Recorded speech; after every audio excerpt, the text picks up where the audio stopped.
impossibly difficult decisions. I don't want to spend too much time on that right now because I certainly want to get to our audience questions in a moment. But that's my personal goal. I think I might see more than one or two. We're the electorate. It's our job as the electorate. You know, somebody's got to do it. It's not the legislature that's going to do it. Joe just made a brilliant point.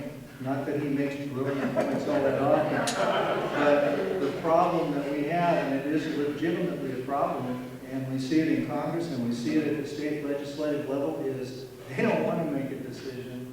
So it comes back to the voters, and the voters are not, in general, tremendously sophisticated. We are a 10-second soundbite mentality, and we get sold on hot-button issues, and we end up in bad places that have to be reversed often.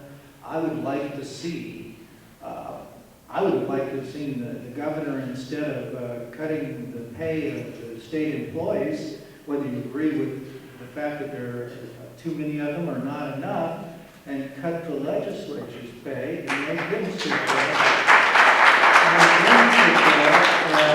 and take away their per diem and take away the perks, and force them to do their job and balance a budget and present it. That's what I would And here's a question we could spend an hour or two on. How about politicians, sitting legislators, who spend almost all their time running for office and not in the legislature doing their job? This has been a pet peeve of mine for years, and people who have followed what I've written in the column probably will lip sync along with me. But one of the greatest obscenities that we have in public life today is the role that money plays in politics. We don't elect people who are good elected officials. We elect people who are good at raising money. And they literally spend 50% of their time raising money. Now imagine what would happen if they spent 50% of that 50% making 100% of their time working for you all. You'd have a much different way of being governed, but they don't. And we have created this obscenity where we allow money to rule how we are governed. And until we get rid of it, we're going to have this same problem repeat itself again. I told you we could take up financing, right?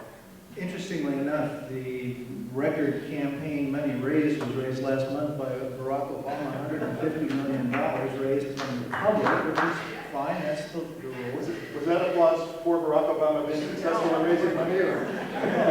that is the way you paint it, and I know you've said this many times in many public forums, and you have been consistent.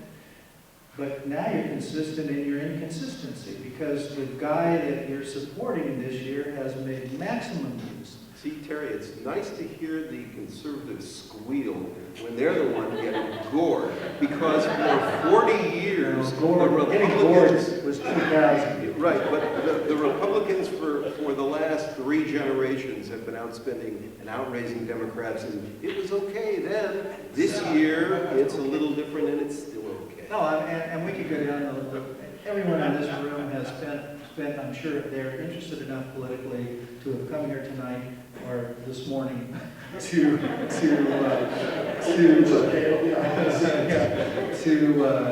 be sophisticated enough to know what the arguments are that McCain signed the deal and Barack said he would, but he didn't, and then, that's all fine and good. And Joe is right. The system is awash in money. And Joe is right that if it takes $500,000 or $1 million to win a seat that pays $200,000 for 2 years as a congressman, and you're spending 90% of your time raising money, how can you possibly be good at your job?